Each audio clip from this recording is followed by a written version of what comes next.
আসসালামু আলাইকুম friends, welcome to my channel. আজকের আমার রেসিপিটি আপনি দেখেই বুঝতে পারছেন, এটি ভীষণই মজাদার একটি রেসিপি আর খুবই জনপ্রিয়। এখনকার বাচ্চা থেকে বড় সবাই পছন্দ করে। এটি হচ্ছে চিকেন স্প্রিং রোল। তো আমি কিভাবে বানিয়েছি আপনার সঙ্গে সেটাই শেয়ার করছি। চিকেন স্প্রিং রোলটা তো খেতে দুর্দান্ত হয়, অসম্ভব মজা। এটা আপনি সস দিয়েও খেতে পারেন, না হলে এমনিও খেতে পারেন। আমার তো এমনিই ভালো লাগে। তো চিকেন স্প্রিং রোল বানানোর জন্য এখানে আমি কিছু চিকেন পিস নিয়ে নিয়েছি। এটা বোনলেস চিকেন, তো আনুমানিক এটা 300 হবে। তো সেই চিকেন পিসগুলোকে এবার আমি রান্না করব। তো তার সঙ্গে এই তো একটা ছোট্ট হাফ টিস্পুন মতন আদা আর হাফ টিস্পুন রসুন বাটা কিউব, এটা আমি ফ্রোজেন ছিল আর কি। তো এটা আমি চিকেনের মধ্যে দিয়ে দিলাম, আর দিয়ে দিলাম স্বাদ মতো নুন, আর এটার মধ্যে দিয়ে দিচ্ছি 1 কাপ জল। দিয়ে এটাকে এবার আমি সেদ্ধ করার জন্য বসিয়ে দেবো গ্যাসে। তো এটা নাড়াচাড়া করে বসিয়ে দিচ্ছি। আর এটা যতক্ষণে সেদ্ধ হবে ততক্ষণ আমি এবার সবজিগুলো কেটে নেব। কী কী সবজি নিয়েছি একটি বাঁধাকপির 4 ভাগের 1 ভাগ, আর একটি গাজর, আর 10-12টা বিনস। এগুলো আমি সমস্ত খুব ভালো করে ধুয়ে তারপর কেটে নেব। তো আর নিয়েছি এখানে 7-8টা রসুনের কোয়া, আর এই 1-1.5 ইঞ্চি মতন আদা, আর 2টো পেঁয়াজ। এবার এগুলো আমি কাটা বাছা করে নেব। আর ততক্ষণে চিকেনটা আমার সেদ্ধ হয়ে গেছে। এই তো চিকেনগুলো দেখতে পাচ্ছেন জলটা একদম শুকিয়ে গেছে। আর এবার আমি টিপে দেখে নিচ্ছি, এই দেখুন একদম সেদ্ধ হয়ে গেছে চিকেনটা। তো এবার আমি করব কি, চিকেনটা ঠান্ডা হয়ে যাবে, তো ততক্ষণ একটু ঢাকা দিয়ে রাখি। তো ঠান্ডা করার জন্য, ঠান্ডা হওয়ার পর এবার আমি করব কি, এই চিকেনের পিসগুলোকে একটি জায়গায় নিয়ে নেব। তো এবার এই চিকেনের পিসগুলো থেকে এভাবে চিকেনটাকে ছাড়িয়ে নেব।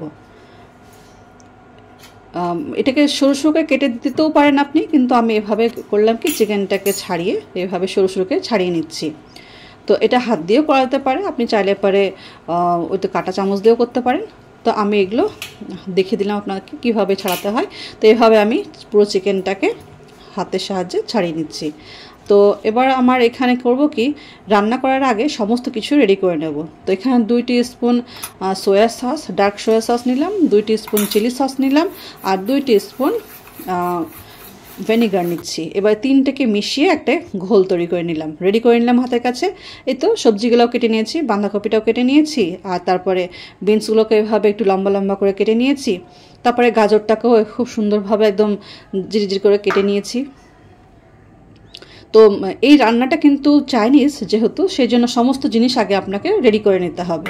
তো পেঁয়াজ, রসুন, আদা কুচোনো, লঙ্কা কুচোনো সমস্ত রেডি। এদের চিকেনটাও আমার এখানে রেডি। তারপরে ওই সসের যে ঘোলটা, এগুলোকেও হাতের কাছে আমি সমস্ত কিছু রেডি করে নিয়েছি। এবার আমি করব কি, একটি ফ্রাইং প্যানে 2 টেবিল চামচ ভর্তি করে রিফাইন্ড তেল দিয়েছি, আর তার মধ্যে দিয়ে দিলাম রসুন, কাঁচা লঙ্কা আর আদা কুচোনোটা দিয়ে একটু নাড়াচাড়া করবো, বেশ সুন্দর একটা ঘ্রাণ বেরিয়ে আসবে। তার মধ্যে এবার দিয়ে দিলাম চিকেন কুচিগুলো। এবার আমি এর মধ্যে দিয়ে দিচ্ছি পেঁয়াজগুলো। আমি এটা কিন্তু সম্পূর্ণ রান্নাটা হাই ফ্লেমে করব। তো এভাবে আর পেঁয়াজটা আমি এভাবে হাত দিয়ে একটু ছাড়িয়ে দিলাম, সমস্ত যেন বেশ খুব ভালোভাবে মিশে যায়। একটু যখন ভাজা ভাজা হবে এর সঙ্গে, বেশিক্ষণ আমি ভাজবো না, হাই ফ্লেমে কিন্তু করছি এটা আমি। আর এবার আমি দিয়ে দিলাম বিনসগুলোকে খুব ভালো করে মিশিয়ে নেব ওদের সঙ্গে। তারপর আমি এবার দিয়ে দিচ্ছি এর ভিতরে গাজর কুচোনোটা, আর দিয়ে দিচ্ছি বাঁধাকপিটা, আর দিয়ে দিচ্ছি স্বাদ মতো নুন, আর দিয়ে দিলাম সয়া সসের যে ঘোলটা বানিয়েছিলাম। এবার আমি এটাকে খুব ভালো করে মিশিয়ে নেব। প্রথম দিকে বিনসটা দিয়ে একটু নাড়াচাড়া করেছি, তার কারণ একটাই, যে বিনস যেন একটু হালকা সেদ্ধ হয়ে যায় আর কি। তো এবার আমি দিয়ে দিলাম গোলমরিচের গুঁড়ো হাফ টিস্পুন। এবার এটাকে খুব ভালো করে মিশিয়ে নেব। মিশিয়ে নিয়ে এটা কিন্তু আমি আবারও বলছি, এটা হাই ফ্লেমে আমি রান্না করছি, খুব বেশি। এবার আর এটা যখন টেস্ট করে দেখলাম তো একটু আমাকে মনে হলো নুন ঝালটা কম, তো সেই জন্য আমি একটু দিলাম আমার ম্যাজিক নুন, যেটা ম্যাজিক সল্ট, আমি এর আগে একটা রেসিপি আপনাদেরকে দেখিয়েছি, সেটা আমি এর ভিতরে দিয়ে দিলাম। এটা দিলে পরে এটার টেস্টটা আরও দুর্দান্ত বেড়ে যায়। খুব সুন্দরভাবে যখন এটা হয়ে গেছে, এবার আমি এটাকে নামিয়ে নিলাম। সবজিগুলো কিন্তু বেশি সেদ্ধ করার দরকার নেই, জাস্ট নাড়াচাড়া করেই নামিয়ে নিতে হবে। এই তো ঠান্ডা করে নিয়েছি এবার আমি এটাকে, আর এবার আমি এটাকে পুর ভরে নেব। তো এই তো রোল শিটগুলো দেখতে পাচ্ছেন কতটা পাতলা। আমি কিন্তু রোল শিট কীভাবে বানাতে হয় সেটা আমি আগে দেখিয়েছি। এগুলো আমার সমস্ত হোমমেড রোল শিট আর কি। আমার তৈরি করা ম্যাজিক সল্ট আর এই যে রোল শিটগুলো কীভাবে বানিয়েছি তার ভিডিওর লিঙ্কটা আমি ডিসক্রিপশন বক্সে দিয়ে দেবো, আপনারা একটু দেখে নিতে পারেন। ময়দার যে ঘোলটা চারদিকে মাখিয়ে দেবো এভাবে, ময়দার ঘোলটা খুব সুন্দরভাবে চারদিকে লাগিয়ে দেবো, দিয়ে এই তো জড়িয়ে দেবো।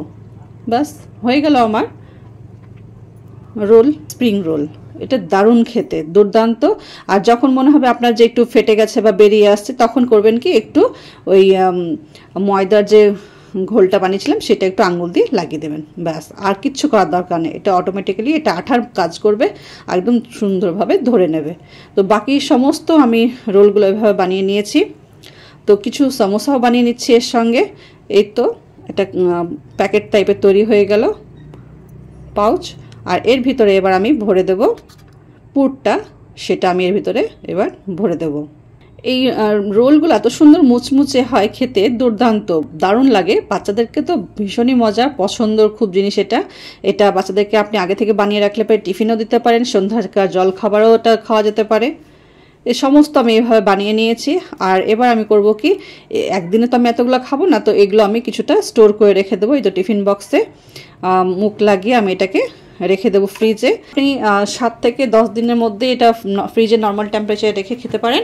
আর এই তো বাকি কিছু আমি এগুলোকে রেখে দেবো ডিপ ফ্রিজে, যেন আরও 2-3 সপ্তাহ বা 1 মাস 1.5 মাস পর আমি এটা খেতে পারি। তো এইভাবে যখন আপনার যদি দেখবেন যে কোনো রোল ফেটে গেছে বা মুখটা খুলে গেছে, তখন সাধারণত মুখটা খোলে না, কিন্তু আমার শিটটা এত বেশি পাতলা হয়েছিল যে এটা একটু খুলে গেছে আর কি। তো এই জায়গাটা আর এই জায়গাটাকে যখন এটা খুলে যাবে এভাবে, তো আপনি কীভাবে এটাকেই করতে পারেন। তো এই তো আমি এভাবে একটু স্যালারি বানিয়ে নিয়েছি, মানে ওই যে ময়দা আর জল দিয়ে একটু ঘোল বানিয়ে নিয়েছি। আর তারপর এই ফাটা জায়গাটাতে আমি এবার একটু এটাকে মাখিয়ে দেবো এভাবে, বাস। এভাবে মাখিয়ে দিয়ে আপনি এটাকে তেলে ছেড়ে দিন, কোনো অসুবিধা নেই, এটার মধ্যে আর তেল ঢুকবে না। যদি আপনার সন্দেহ হয় যে মুখগুলোর ভিতর থেকে আপনার তেল ঢুকে যাবে বা ইয়ে হয়ে যাবে, তো কোনো অসুবিধা নেই। একটু এভাবে এটা যেমন একটু মুখটা মনে হচ্ছে খুলে গেছে, তো এইভাবে একটু মাখিয়ে দিচ্ছি আমি। এই তো এভাবে মুখটাতে দিয়ে দেবেন, ব্যাস। আর কোনো ভয় নেই, এটা যখন তেলে ছাড়বেন তখন অটোমেটিক্যালি এটা পুরো একদম ভাজা হয়ে যাবে আর তেলও ঢুকবে না। খুব সুন্দরভাবে এভাবে মিডিয়াম ফ্লেমে আপনি এটাকে ঘুরিয়ে ফেরিয়ে ভাজা করে নিয়ে আর গরম গরম সার্ভ করুন। এই তো তৈরি হয়ে গেল দুর্দান্ত স্বাদের চিকেন স্প্রিং রোল।